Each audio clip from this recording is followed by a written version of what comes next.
ولا تتسارك يتبارك ሰው ዘላለማዊ አይደለም። ዛሬ ያለን ነገ ደግሞ የምናልፍ ነን። የማያልፈው ኦሪቱ ነው፣ የማያልፈው ደግሞ ትውልዱ ነው። אני חושב שאנחנו חייבים להיות פה כולנו.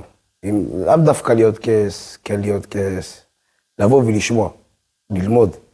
להבין בעצם למה אנחנו מתפעלים בשפה הזאת. የተከበራችሁ አድማጮቻችንና ተመልካቾቻችን እዚህ አሽኬሎን ከተማ መጥተን የኢትዮጵያ ይሁዳን ባህልና ቅርስን በተመለከተ በተለይ ደግሞ እንግዲህ ቀሳውስት የከፈቱትን አዳሪ ትምህርት ቤት በተመለከተ ዘገባ ለማቅረብ እዚህ ቦታው ድረስ ተገኝተናል። የዚህም ኃላፊ ቄስ አብዩ መልኬ ሁኔታውን ያብራሩልናል። እስኪ እንዴት ነው ያለው ሁኔታ? አዎ እንግዲህ በእግዚአብሔር አምላክ የተመሰገነ ይሁን፣ ስሙ ይባረክ። እንግዲህ እኛው አመት እየተቃረበን ነው። ይህን ትምህርት ከከፈትነ ብዙ ተማሪዎች አሉ፣ ከማታም ከቀንም ከሌት የሚማሩ ከፋፍለን በሁኔታው ባለው በአቅሙ ሁኔታ ይኸው እንግዲህ ይህን ይመስላል። ያው እንደምታዩት አክሸረተ ተልሚዲም ለመንዬ ሩሃኒት አልሽም ቄስ መልኬ አዛሪያ ብለን አንጻሁ ያደረግነው። ከዚህ በዚህ ብቻ ይሁን እንጂ አሉ ጓደኞች በሙሉ ሞጽት ኳን ያዳት በሽቶቡ ላይ ነሽኒ አርጉኒም ያመርከዝ ሩሃኒ ሽም ቄስ አዛሪያ ባንድ ላይ በመሆን ሁላችንም ተባብረን ያው ወንድም ወዲማት ቄስ ምንተስኖት ይመጣል ለቄስ አየን ለቄስ ምንተስኖት ሌሎችም በሙሉ ካህናቶች በመተባበር በመገዳደፍ ያው ይህን ትምህርት ቤት አቁመናል። በእኔ በኃላፊነት መርሆን እንጂ ያው በመተባበርና በመገዳደፍ ነው። በማስተማሩም በበጎ አድራጎት እያስተማሩ ነው እና በእግዚአብሔር እርዳታ ህዝቡን ይዘን ይህ ቦታ እንደሚለመልምና ብዙ ተማሪዎች እንደሚወጡ ባለሙሉ ተስፋ ነን። ቄስ አብዩ አሁን በዚህ ዘመን በርካታ ዳሪ ትምህርት ቤቶች አሉ እንደምናውቀው በዘመናዊ መልኩም ሲያስተምሩ የቆዩና ብዙ እያሉ ለምንድነው ኢትዮጵያ ይሁዳን ቦታ ያስፈልጋል ብለው እንዲከፈት እንደው ጥረት ያደረጉበት ምክንያቱ ምንድነው ብለው? በመጀመሪያ ደረጃ የዳሪ ትምህርት ቤት የተከፈተው የአስኳላ ትምህርት ዘመናዊ ትምህርት እንጂ የሃይማኖታዊ ትምህርት አይደለም። የሃይማኖታዊ ትምህርት የአባቶቻችን ጸሎት፣ የአባቶቻችን ኦሪት፣ የአባቶቻችን ህግና ስርዓት እንዲሁም ደግሞ የክህነቱ መንገድ እንዳቋረጥ አስፈላጊ ነው ስላገኘ ነው። እንዲሁም ደግሞ የትምህርቱን ቁጭ ብለው እንዲማሩና የዚህ ሀገር የተወለዱ ልጆች ስለሆኑ ቋንቋውንና ቀለሙን ተምረው ያው በአባቶቻቸው መንገድ እንዲተኩ በሚቶቻቸው መንገድ እንዲተኩ ነው ይሄን ዓላማ ያደረግነው።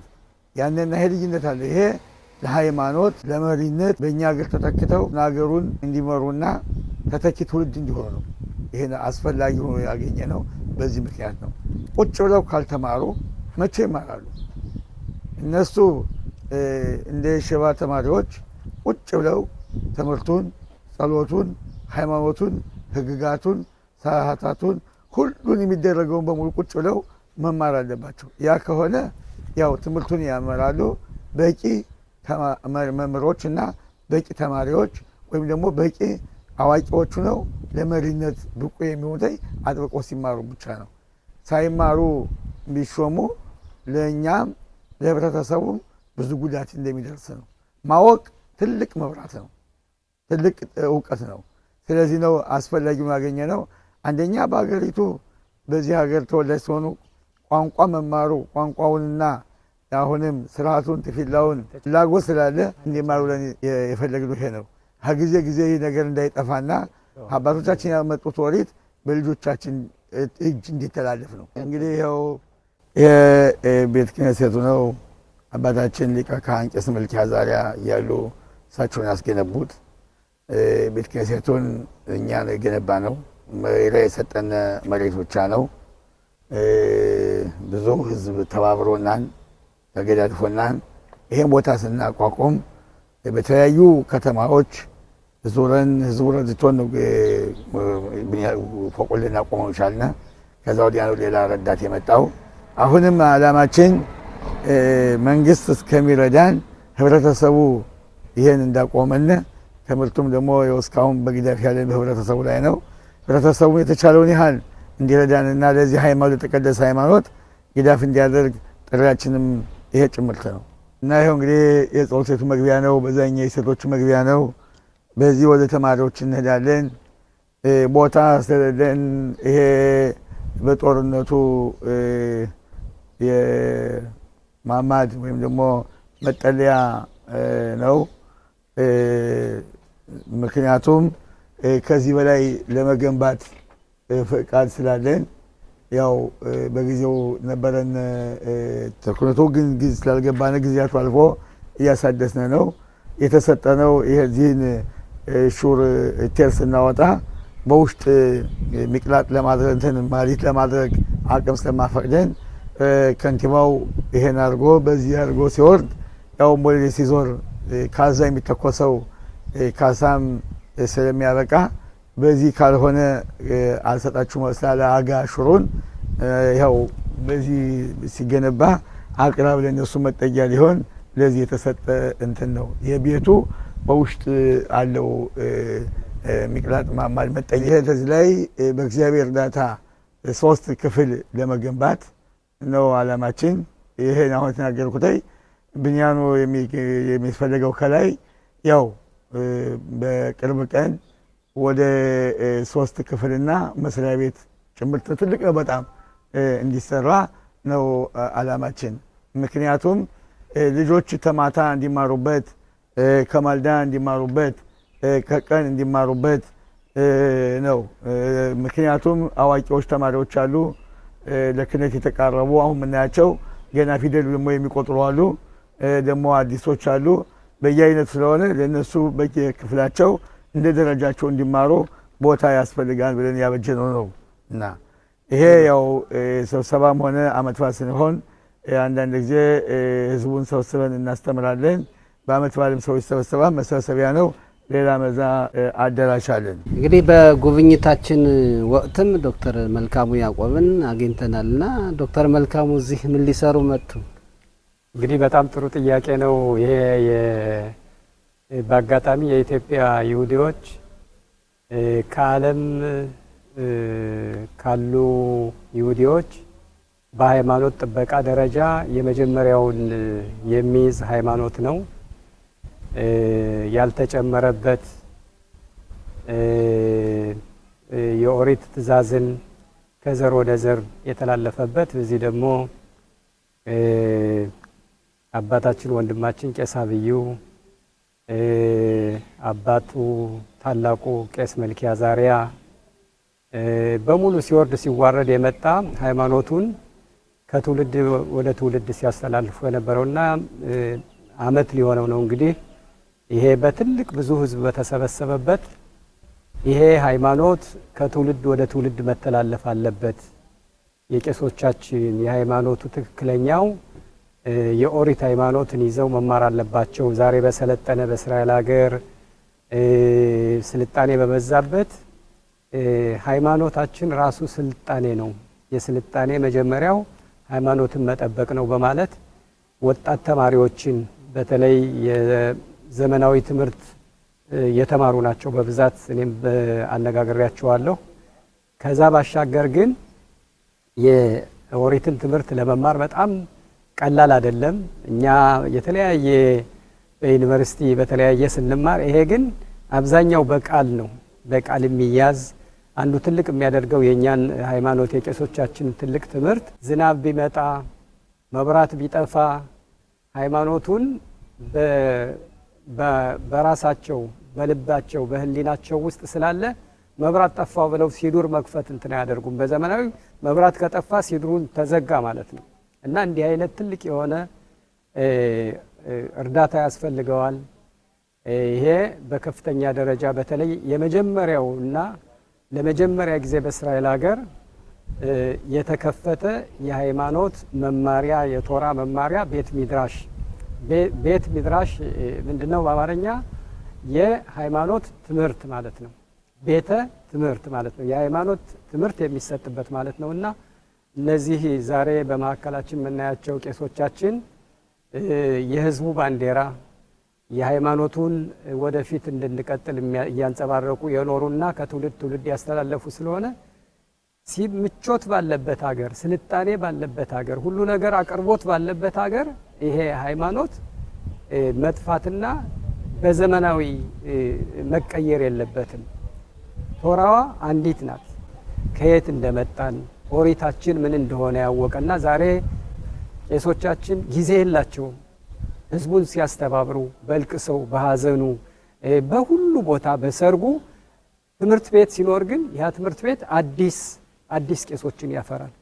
አዲስ ትውልድ የሚተኩ ለትውልዱ አርአያ የሚሆኑ ቄሶችን ያፈራልና ይሄ የቄስ አብዩ ወይ የጓደኞቹ የቄሶቹ ብቻ ሳይሆን የኛ የኢትዮጵያ ይሁዲዎች ኦሪትን ወዳጆች የሆነ በሙሉ ኃላፊነት አለብን። ይህን ትምህርት ቤት ዛሬ ካለበት 3-4 ህንጻ ሆኖ ታዋቂነትን አግኝቶ እንኳን እዚህ ያለ ነው ከተለያየ ዓለም ያሉ ይሁዲዎች መጥተው የሚማሩበት አሜሪካን ሀገር ያለው አሜሪካን ሀገር በጣም የሰለጠነ ነው። ግን የራሳቸውን የሃይማኖት የሚያስፋፉ አሉ፣ ልጆች ይማራሉ።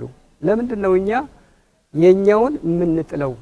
ለምንድነው የኛን ሃይማኖት እንደ ቀላል የምናየውና ብዙ ወንድሞቻችን በተለያየ መስሪያ ቤት ይሰራሉ። ግን ለዚህ ቅድሚያ መስጠት አለብን። ለምን ይሄኛው የራሳችንን ማንነት፣ የራሳችንን ዋስትና፣ የራሳችንን አመጣጥ ታሪካችን፣ ሃይማኖታችን ስለሆነ እኔ ብዙ ሰምቻለሁ በቄሶችም አባቴም ስለዚህ ሃይማኖት ትልቅ ክብር አለውና ሃይማኖቱ እንዲቀጥል ለማድረግ ግን ትምህርት መማር አለበትና ይሄ ቤት ሚድራሽ የሃይማኖት መማሪያ ማዕከል ትልቅ ተስፋ የሚጣልበትና ሁላችንም መተባበር የምንችልበት ስለሆነ በጣም ነው።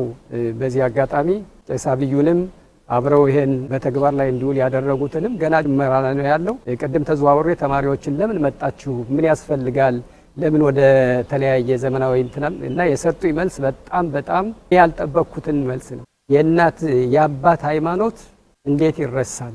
ሰው ዘላለማዊ አይደለም። ዛሬ ያለን ነገ ደግሞ የምናልፍነን። የማያልፈው ኦሪቱ ነው። የማያልፈው ደግሞ ትውልዱ ነው። እናረጃለን፣ እንሞታለን፣ ሌላ አዲስ ትውልድ ይተካል። ያ ትውልድ ምንድነው የሚወስደውና እዚህ ያሉ ተማሪዎች ያን ትውልድ የሚተኩ ናቸው። ከነሱ ቀጥሎ ደግሞ ሌሎች ተማሪዎች ደግሞ ተከትለው እንዲሄዱ እንዲስፋፋ ማድረግ የሁላችን በሙሉ የኢትዮጵያ ይሁዲዎችም ሳይሆን የእስራኤል ማህበረሰብም ለዚህ ትብብር ማድረግ አለብን የሚል ስሜት ነው ያለኝ እና በጣም ነው ደስ የሚለኝ እኔ እዚህ በመምጣቴ። ተስፋ አለን። ሃይማኖቱ አልጠፋም አለ። ይሄ ነው ሁሉ ነገር በትምህርት ነው የሚሆነው።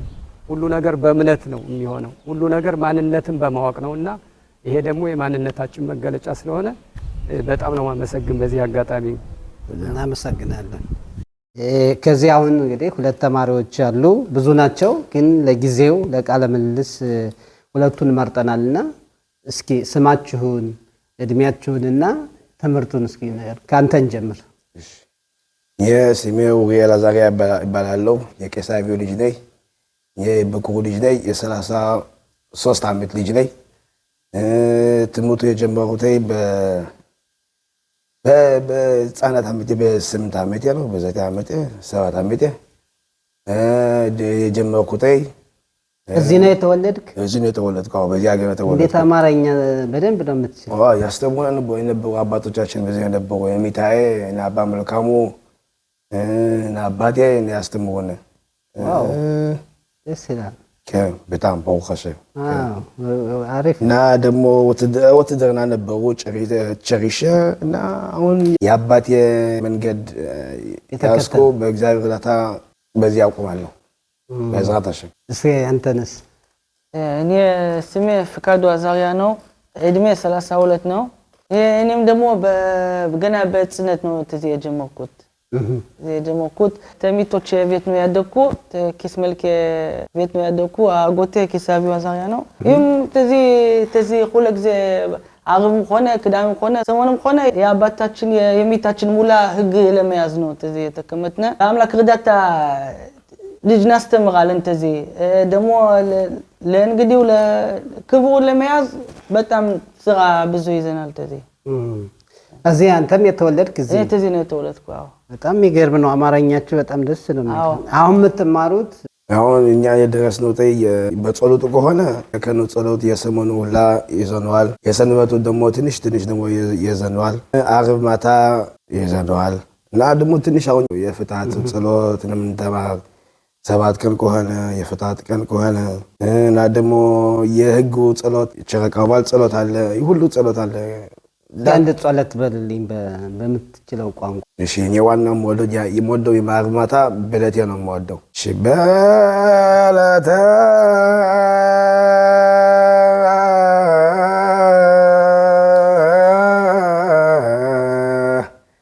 ሰንበቴ ሕያዋነ እግዚአብሔር ይላል። በጣም ጥሩ ነው። እስኪ አንተ ደግሞ ወሬ እግዚአብሔር ወኩሉ ዘገብረ ከመ ትከሰናይ ወኮነ ለሌት ኦት ሰብአ ከመ ዛብር ሎሙ በዲበ ምድር እምነግስ ከሰርክ በበግዘቡ ካዶና አቡክ ስሙስ ከላለ አብሮክ ስሙስ ከላለ ወኩሉ ዘገብረ ከመ ትከሰናይ ወኮነ ለሌት ኦት ሰብአ ከመ ዛብር ሎሙ በዲበ ምድር እምነግስ ከሰርክ በበግዘቡ ካዶና አቡክ ስሙስ ከላለ አብሮክ ስሙ እስከላለም ብሩከ አማን። እስኪ ለወጣቱ በዕብራይስጥ መልእክት አስተላልፉላችሁ። אני חושב שאנחנו חייבים להיות פה כולנו. לאו דווקא להיות כס, כן להיות כס. לבוא ולשמוע, ללמוד.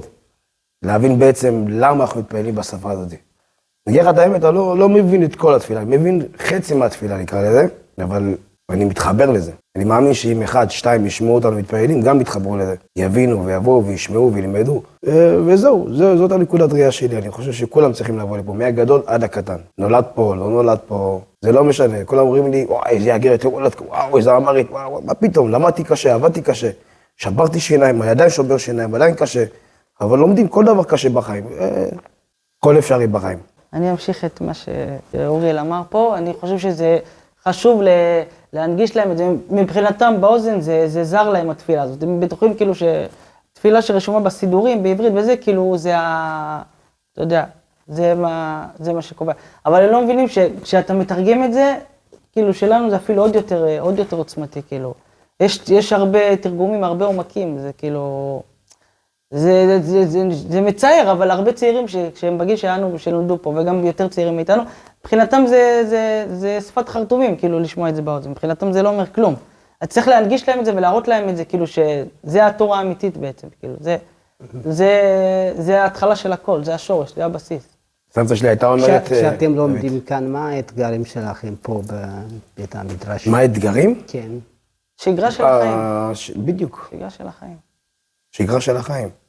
בוא, אני כאחראי בעבודה מסוימת, עזבתי את זה, זרקתי את זה, כבר שנה ומשהו, אני לא עובד, לא יודע מה זה עבודה, לא כלום, אני כבר לא יודע מה קורה שם בביטוח לאומי, אם אתם מכירים את האגף הזה, לא יודע מה קורה אצלם, מה החוב אצלי שם, אני לא יודע, זה גם לא מעניין.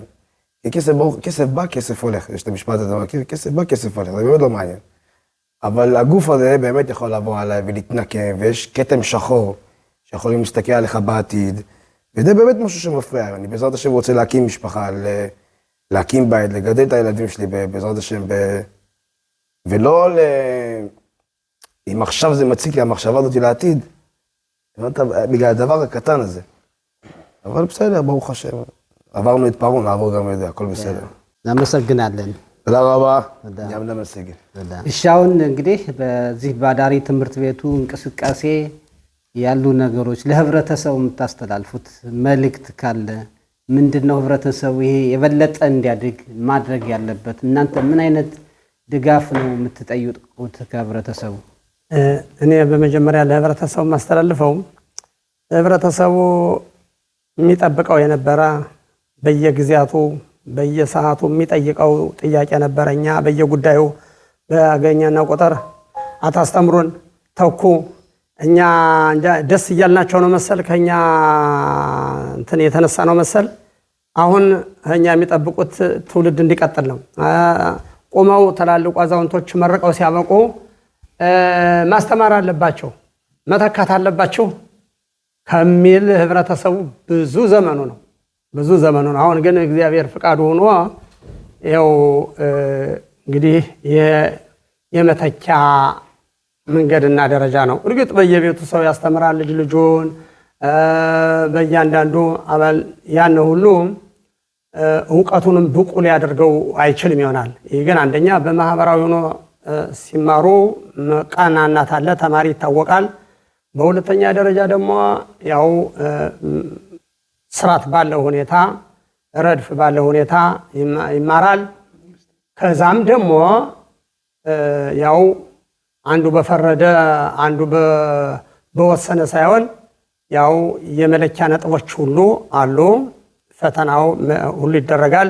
ክህነቱ ሙሉና ብቁስ ትክክለኛ መሆኑ ሁሉ ለምን ሙሳድ ስለሆነ በሙሳድ ያለ ነገር ሁሉ ያው ፈተና አድርጎ ነው ለስራ የሚተላለፈው እንጂ ዝም ብሎ አይደለም። በቤት የሚሆነው ግን ያን በቤት እንዳደረገ አድርጎ ያቀርበዋል። ከዛ የምናየው ነው ብቃቱ ላይ እናታች ነው እያንዳንዱ እና ብቃት በጣም አስፈላጊ ስለሆነ ይሄ አንደኛ ተስፋ የምናደርገው ሙሉ የሆነ ብቃት ይኖራቸዋል። በሁለተኛ ደረጃ ህዝቡ ደስተኛ እንዲሆን እንኳን ደስ አላቸው ነው የምንለው ለህዝቡ። በእኔ በኩል እንኳን ደስ አላቸው ሁልጊዜ የሚመክሩት የነበረ ሁልጊዜ የሚናገሩት የነበረ ወደ ተግባር እየተለወጠ ስለሆነ እግዚአብሔር ደግሞ ፍሬውን ደግሞ ምናይ ያደርገና እና ሌላ ከዚህ ውጭ በዋነኝነት ደረጃ በእውነት ቀደም ወንድማችን ዶክተር መልካሙ ያዕቆብ እንደተናገረው በተለይ በመንግስት መስሪያ ቤት ያሉ ወንድሞቻችን መንግስት ባጀት እንዲሰጥ መንግስት እንዲደግፍ ይሄ የሁላው ኩራት ነው።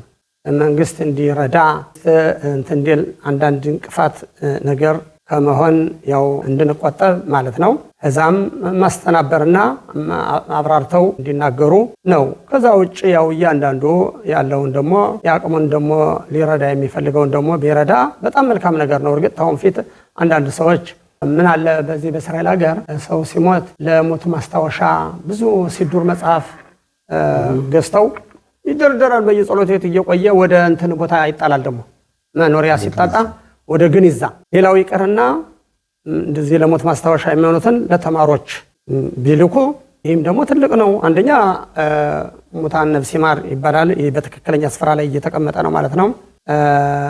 ያው የሞተው ሰው ለመማሪያ ተተበረከተ።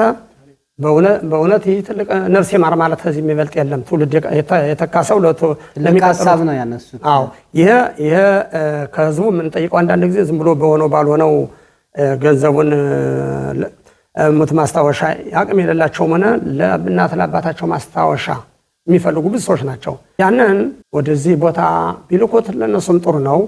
እኛም ደግሞ እያየነ እዚህ ለነዛ ሰዎች ለሙት ማስታወሻ የላኩትን በሙቶቹ የማስታወሻ ነገር ልናስብ እኔ የማሳስበው ለህብረተሰቡ ቅዱስ ቄስ ተስፋት ወንድሜ ቄስ ተስፋት እንዳለው አስተምሩ አታስተምሩ የሚለው ቃል በጆሮአቸው ሁሉ ጊዜ የህዝቡ ምርቃን ይሄ ነበር፣ አፍ መክፈቻ።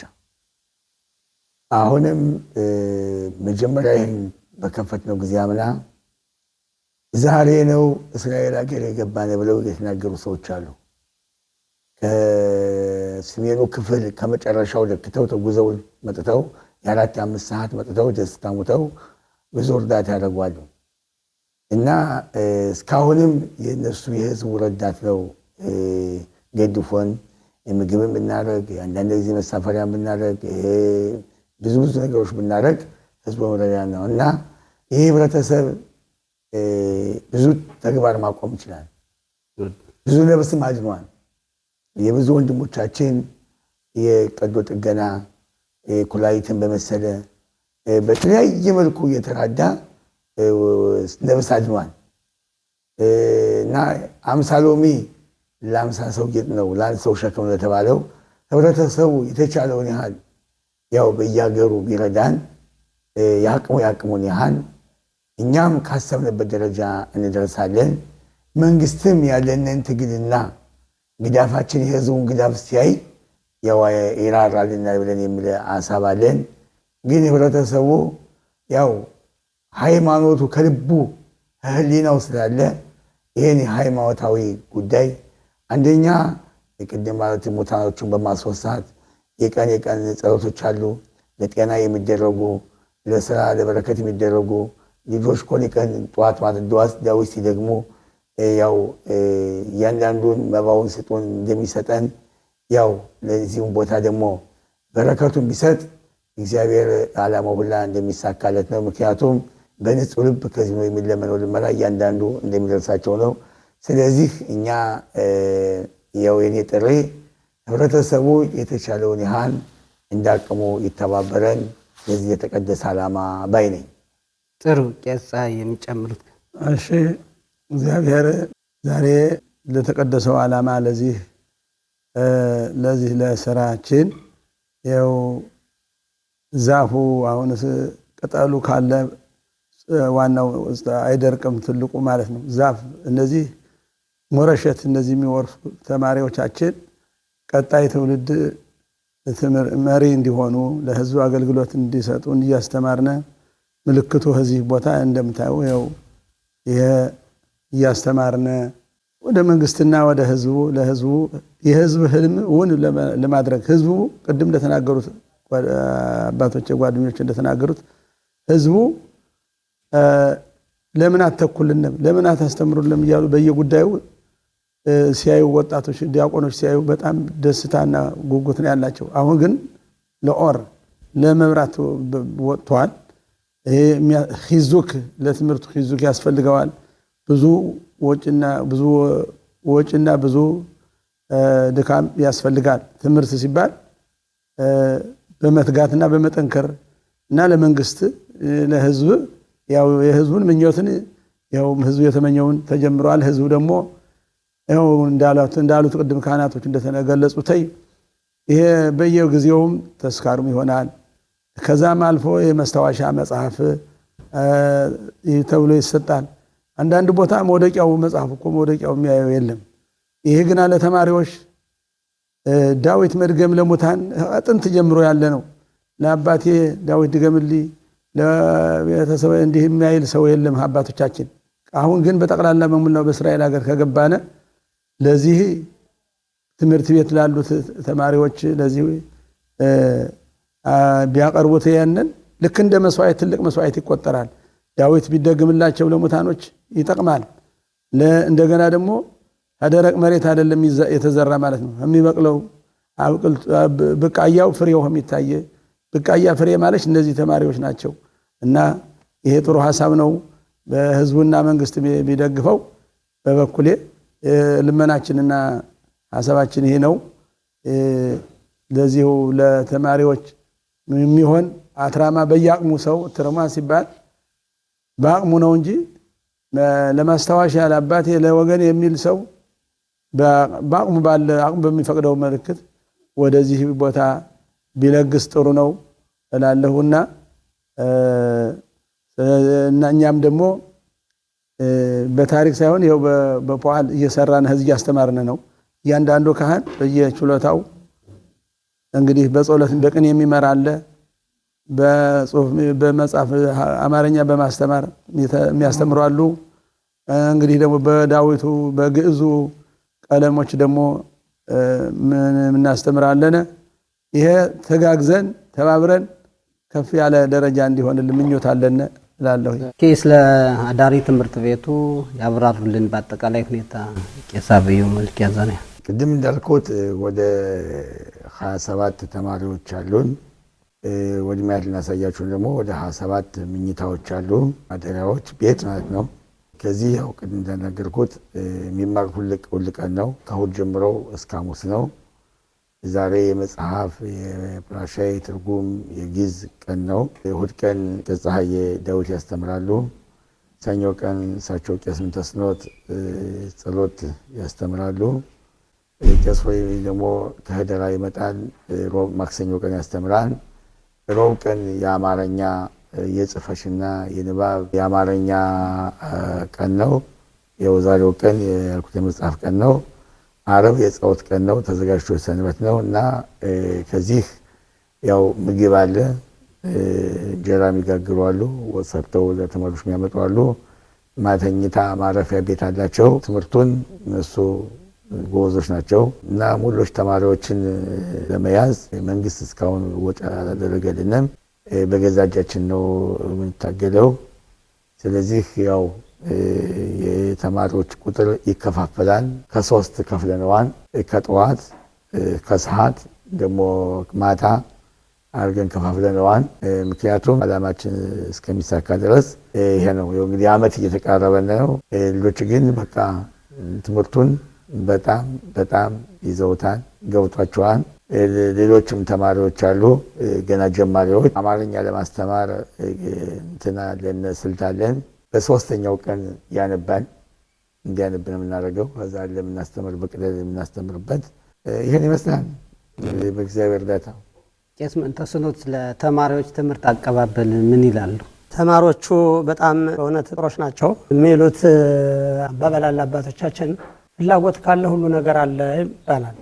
ፍላጎት ስላላቸው ያው እነሱ 24 ሰዓት ቢማሩም ፍላጎት አላቸው። ያው እኛ የጊዜ ጥረት አለን፣ ያው የባጀቱ ጉሌትም ስለሚገድበን ነው እንጂ እነሱ ለመማር በጣም በጣም በጣም ፍላጎት አላቸው። ይሁንና ያው እኛ የምንፈልገው ጥልቅ የሆነ እውቀት እንዲኖራቸውና የሀገር የእውቀት ሀገር ነው። የሃይማኖት ተማሪ በራባኖትም ካሉት ሆነ በትልቅ ራብ ደረጃ ወይም ደግሞ በዘመናዊ ተማሪ በከፍተኛ በዶክተራት በፕሮፌሰር ባሉት ደረጃ ከዛ በበለጠ እንጂ ባላነሳ ሁኔታ እውቀት ጠለቅ ያለ እውቀት ሁሉን ሀገር እውቀት እንዲኖራቸው እዚህ ሀገር አንዳንድ ጊዜ ያው ታሪክም ጭምርት የሀገሪቱን ታሪክ ጭምርት ሁሉ በከፍተኛ ሁኔታ ጥናት ማድረግ ሁሉ ስለሚያስፈልግ ይሄኛው ትምህርት ብቻ ሲሆን ያለው ሁሉን ብዙ እውቀት ስለሚያስፈልግ በዚህ ሁሉ የላቁ ሆነው ጥሩ የሆኑ መሪዎች እንዲሆኑ ትውልድ እንዲመሩ። ለምን ትውልዱ ያወቀ ትውልድ ነው ያለው፣ ያው የተማረ ትውልድ ነው ያለው። የተማረውን ትውልድ በለጥ ያለ ተማረ ታልሆነ በስተቀር እንትን ሊለው አይችልም። እና ስለዚህ እነዚህ እውቀታቸው ከፍተኛ በሆነ ደረጃ እንዲደርሱ ነው የምንፈልገው እኛም። እነሱም በእውነት ፍላጎት አላቸው።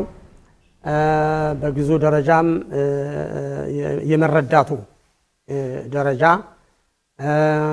ጸሎቱንም ሙሉ በሙሉ ያው በስተክክል በየአይነቱ በየደረጃው ብዙ ሙሉ እውቀት እንዲኖራቸው እና በመጽሐፉም በማንበቡ በመተርጎሙ ያው በትክክለኛ ሁኔታ ስልጣኔያቸው ብቁ እንዲሆን የሙላችን ፍላጎት ነው። ይሄ በእውነት ሁሉ ሊተባበርበት የሚችል ነው።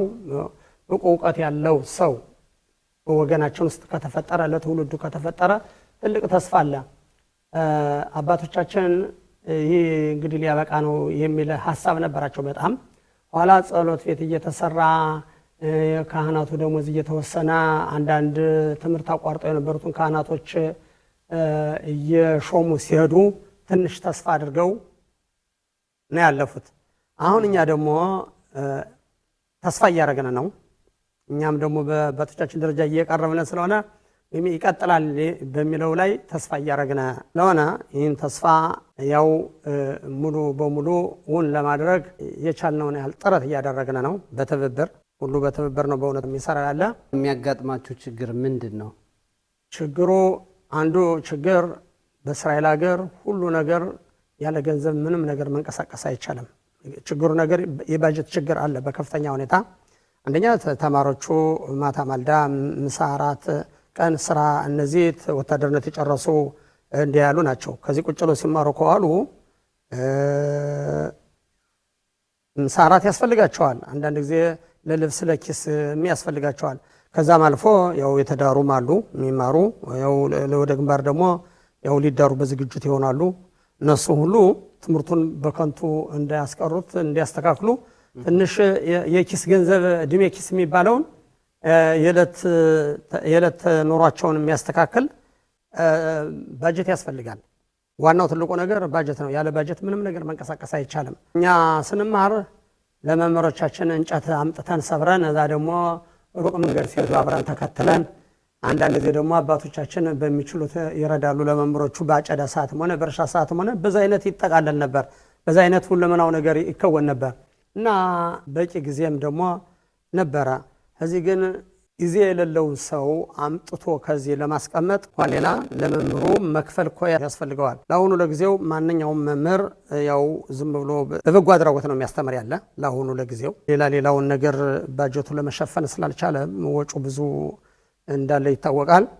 እና ያው ሊማር የሚፈልጉትንም ያው ግደባ ተጥሏል ማለት ነው። አንደኛ ቀደም ቄስ አብዩ እንዳለው ያው እንዳያችሁት ስፍራውም ጠበብ ያለ ነው በቂ ስፍራ ላይ እስከሚሰራ ወይም ሌላ ቦታ እስከሚበጅ።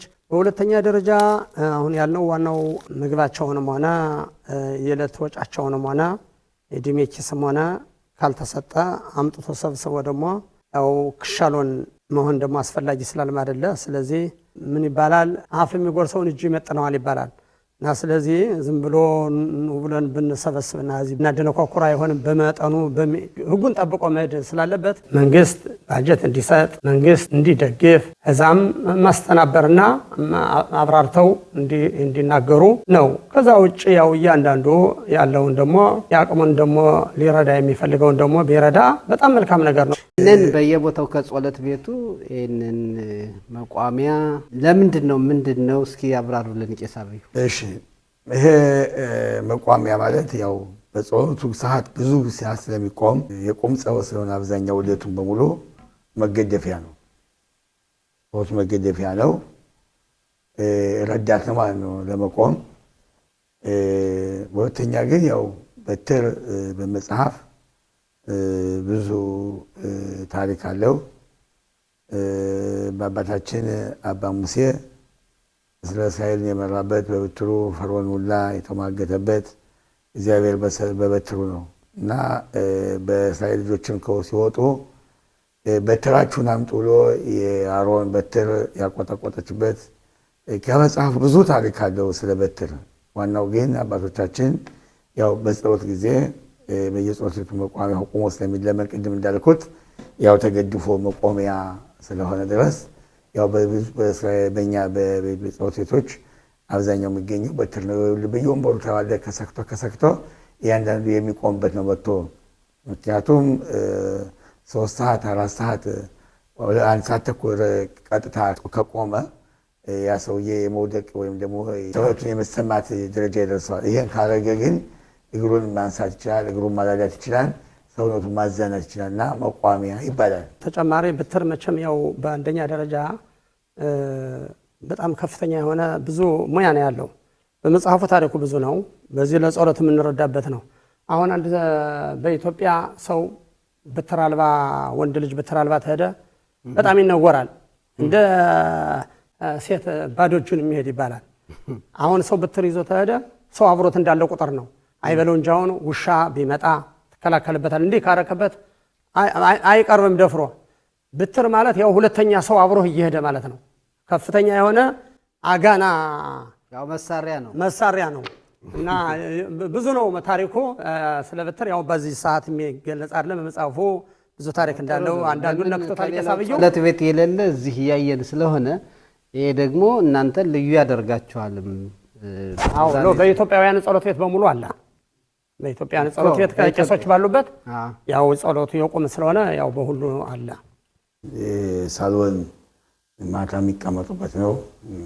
ያው ምግብም አላቸው ጋዝ ወጋይ ሁሉ። ከዚህ ውስጥ 4 መኝታዎች አሉ። 4 መኝታዎች አሉ። አሮን አለ። ከዚህኛውም ደግሞ ያው ማማድ ወይም ደግሞ መጠለያ የሚለው ሀገር ነው። 4 መኝታዎች አሉ። እዚሁም ደግሞ ያው እንደዚሁ 4 መኝታዎች አሉ። ውጭ መታጠቢያ አለ። ለዚህ አሮን አለ። ይህ ሁሉ ተከራይታችሁ ነው? አዎ ተከራይታ ነው። በአጋጣሚ ያው ለብዙ ጊዜ ስለተከራየ ነው ቦታውን። ያው ወደ ውጭ ደግሞ ህጋዊ ያልሆኑ ግንባታዎች አድርገን አልጋዎች አሉ፣ ደግሞ ሰፋፊ አልጋዎች አሉ። በዚህ ውስጥም አሉን። ጓሮን በሙሉ ለመጠቀም ወደ 27 መኝታዎች አሉ። ጥሩ እንግዲህ ባየነው በእውነት ተደንቀናል። ቀላል አይደለም፣ በቀላል ሁኔታ አይደለም። ግን እናንተ ይህን ሁሉ ተቋቁማችሁ ባህላችን እምነታችን ለማስቀጠል የምታደርጉት ጥረት በጣም የሚደነቅ ነውና እንግዲህ ያው ቃለ ምልልሱን ከመጨረሳችን በፊት ለህብረተሰቡ በአጠቃላይ ለህዝቡ የምታስተላልፉት መልእክት ካለ? እንግዲህ ህብረተሰቡን ደግመን ያሳልፈናል።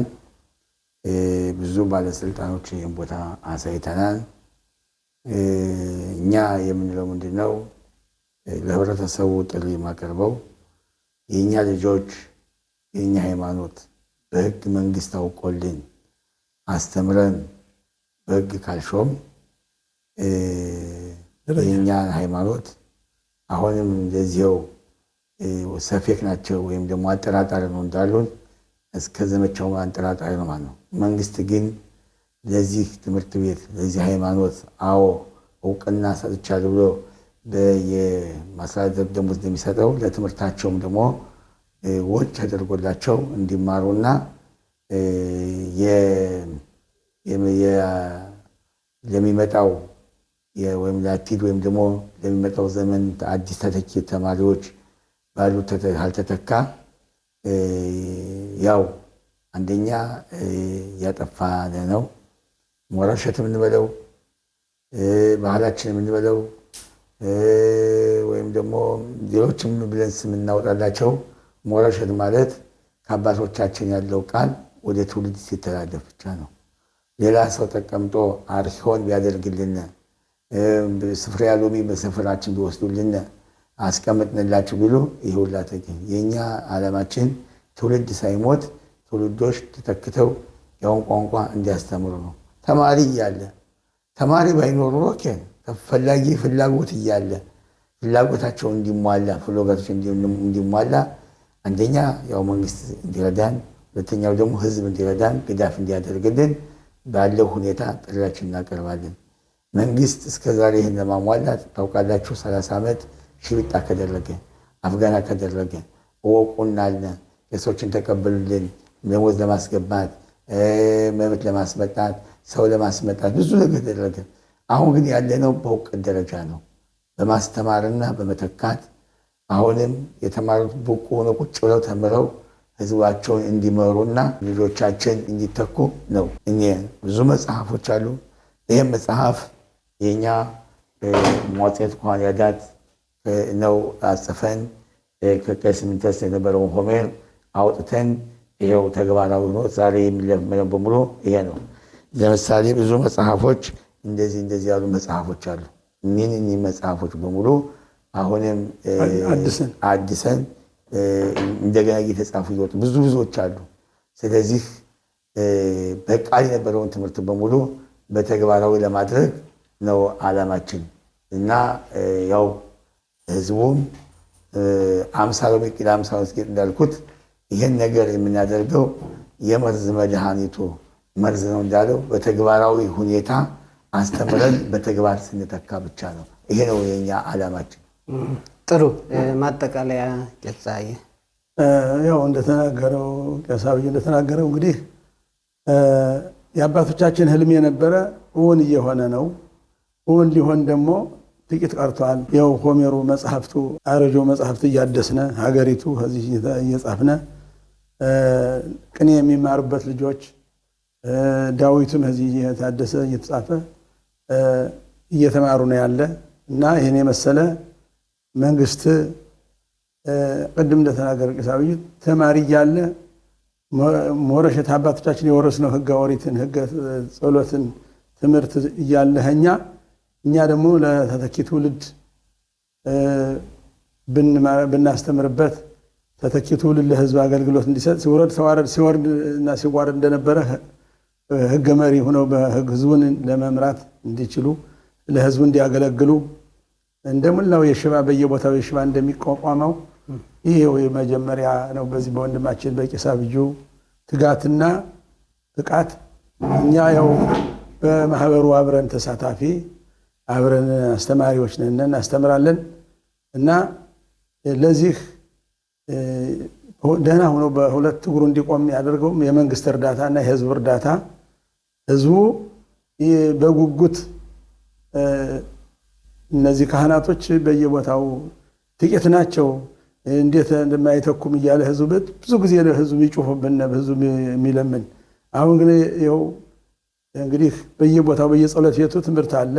ልጅና ሁለት ሶስት አንድ እናስተምራለን። ይሄ ግና በብዛት ልጆች በአንድ ላይ ሆነው እየተቀናኑ ደረጃ የሚይዙበትና ክብር የሚገኝበት ቦታ ነው ብለን ያሰብነው ይሄ ነው እና እንደምታየው የሚያስፈልገ እንግዲህ ከመንግስታዊ እርዳታ ከህዝብ አቀፍ እርዳታ ያስፈልገዋል አንድ ነገር ሲጀመር እና በጣም ይኸው ብዙ ተማሪዎች ነው ያሉ። በሚመጡ ጊዜ የምታየው የመኝታው ሁሉ ማረፊያው መጽሐፍት የሚያነቡበት ዳዊት የሚደግሙበት ሁሉ የተመቸ ነው። ግቢው ቤተ መቅደሱ ያየው ሁላ ዙሪያው ሁላ የተመቸ ነው። የሁላ ወጪ አለበት። ወጪ በአንድ ሰው በግለሰቡ ሁሉ የሚያበቃ አይደለም። መንግስታዊ ባጀት እርዳታ ቢለገስ በጣም ጥሩ ነው እላለሁ። ጥሩ እንግዲህ ምኞታችሁ እንዲሳካ ይህንም ለትውልድ እንድታስቀጥሉ እንመኛለን። እኛም ያለውን ሁኔታ እንከታተላለን። በጣም እናመሰግናለን። እሺ እናመሰግናለን። ወላ ተሳርቀ ይትባረክ ስሙ ወላ ተሳርቀ ይትባረክ ስሙ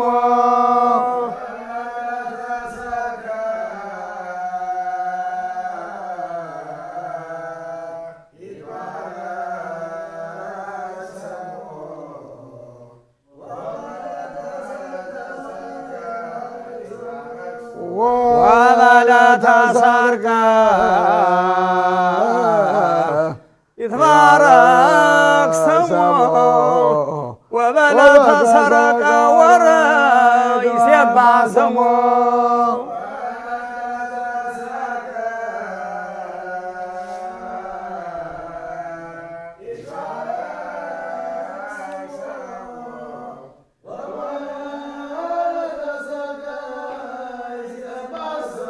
ይትባረክ ስሙ ለእግዚአብሔር ይትቀደስ ስሙ ለእግዚአብሔር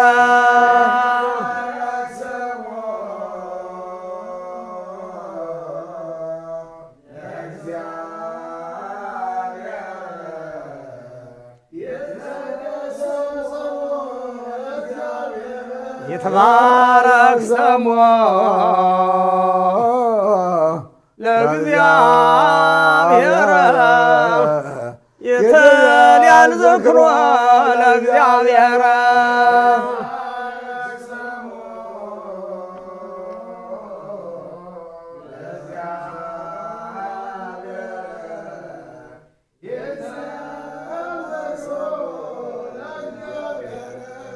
ዝንቱ መስዋዕቱ ለለወርህ ዝንቱ መስዋዕቱ ለለወርህ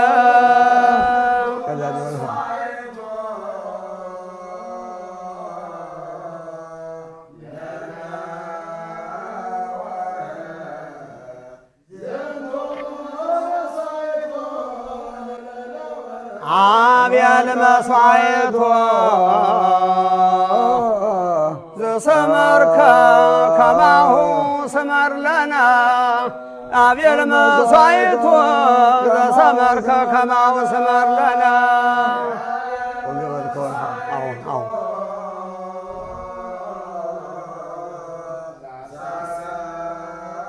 መርካ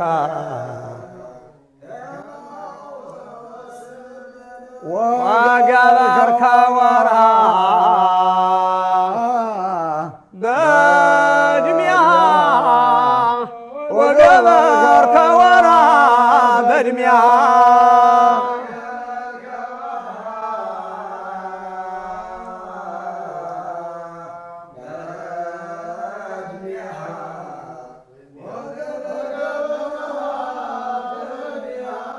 ወገበርከ ወራ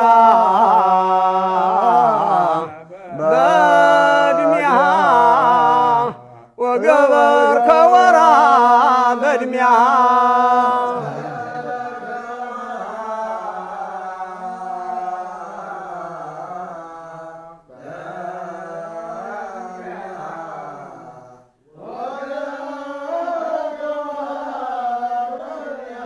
ፀሐይን ያይበራ ምዕራቤዎ ፀሐይን ያይበራ ምዕራቤዎ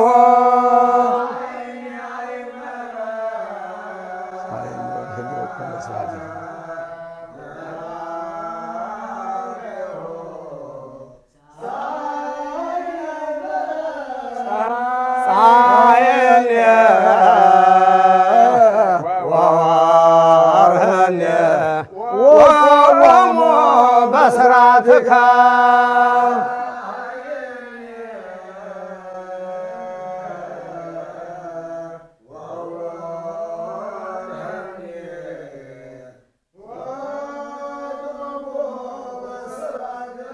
ፀሐየነ ወወርህነ ዛንተ ፈጠርከ ባቲቃለ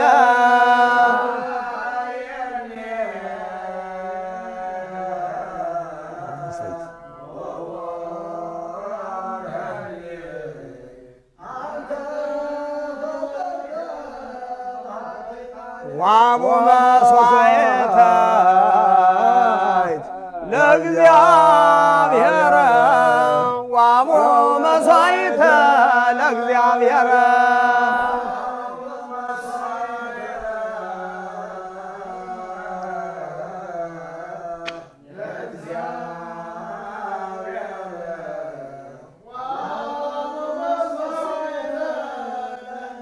ዋቡ መስዋዕተ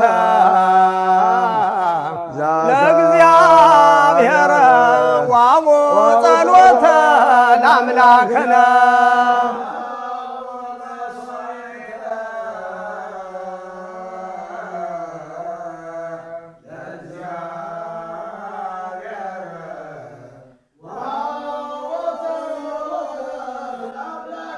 ዋቡ መስዋዕተ ለእግዚአብሔር ዋቡ ስግደተ ለአምላክነ